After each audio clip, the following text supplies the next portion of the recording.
Diabolik is a fantastic adventurer and he is a master criminal. Hi, I'm Annie and it is Thursday, so this means it is EuroComic Thursday. But if you haven't noticed it, it is August and this means it is the start of GarbAugust, a fun trashy reading event where we celebrate all things pulpy fiction. That means reading pulp but also watching trashy films. And this is hosted by Screaming Ollie and I am honored to be one of the co-hosts. More information in the description box below. So I have delved in some European trashy and pulpy comics. And I have for you this review of the pulp comic Diabolik.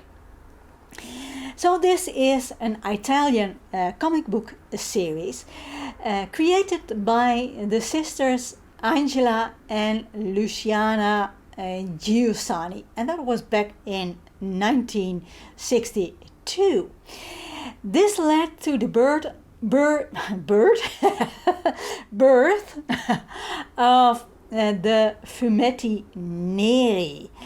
And these are comics that have not a real regular traditional hero, but they have or a master criminal as a hero or an anti-hero instead of a regular good hero. And this is this series Diabolik is heavily inspired upon the film noir genre.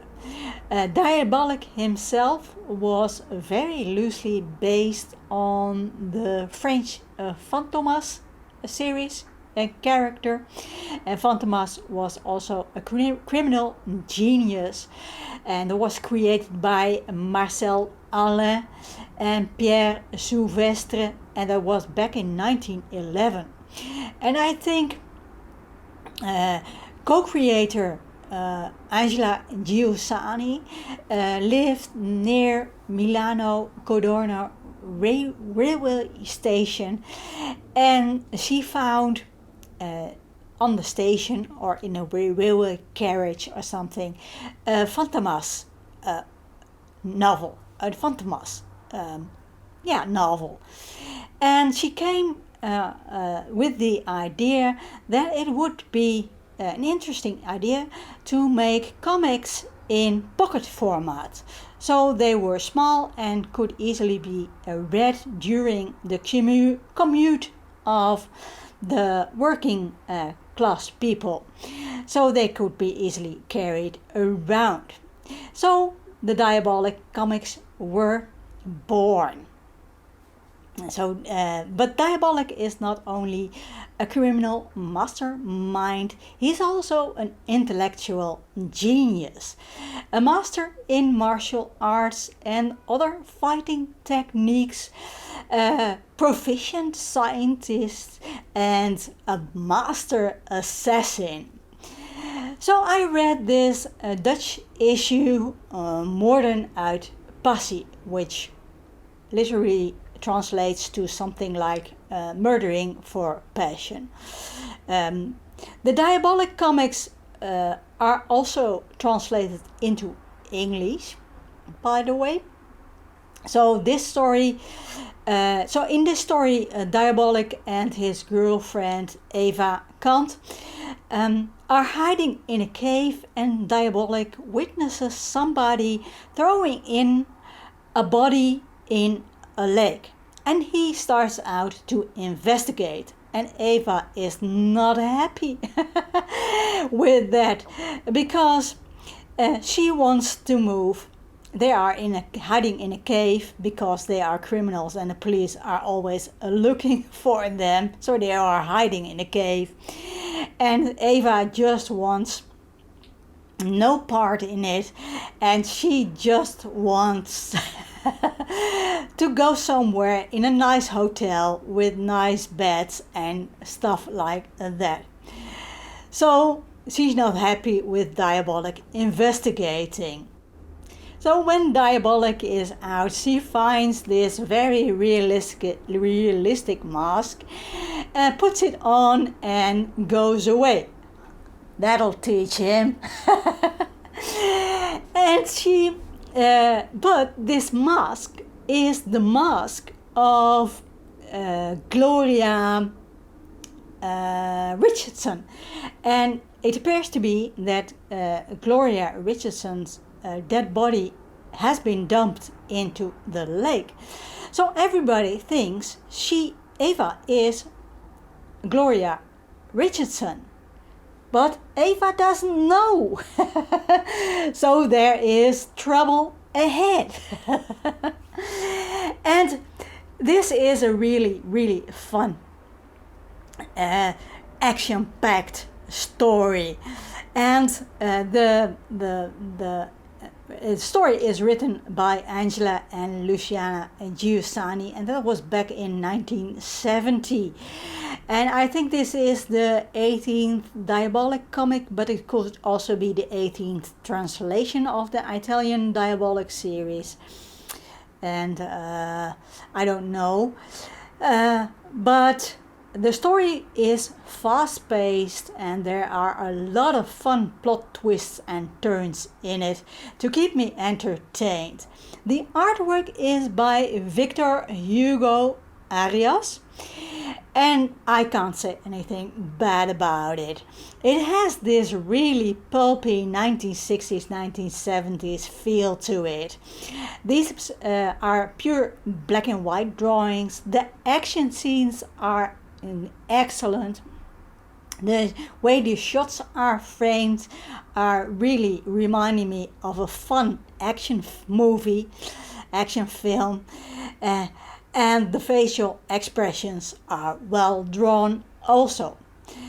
There are still Diabolik comics being published, I think, although I think the last Italian Diabolik pocket was published back in 2015, and it had different writers and the artwork done by different people. The story is written by Maria Gomboli and Andrea Passini, and the artwork is done by Matteo Buffagni, Pierluigi Cerveglieri, Luigi Maratti, and Giorgio Montorio. Yeah. Somehow nowadays, to make a comic, you have to have multiple illustrators to do the job. Back in the 1960s and 1970s, you had somebody doing this on their own, or somebody doing the illustration and somebody else doing the inking. But not today.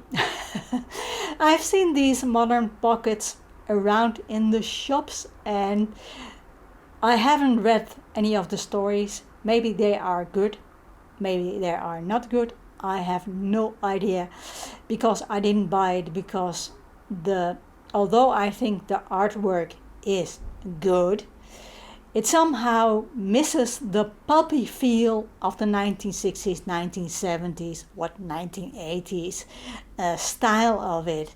Of course, it is done on the computer, and this doesn't have to be a bad thing, but the line work seems to be a bit more stylized than what it used to be, and I think that's because it was done on the computer. Like I said, it isn't really that bad, but I miss the pulpy feel of the drawings from the good old days. Yeah, I'm a bit of an old tart concerning pulp comics.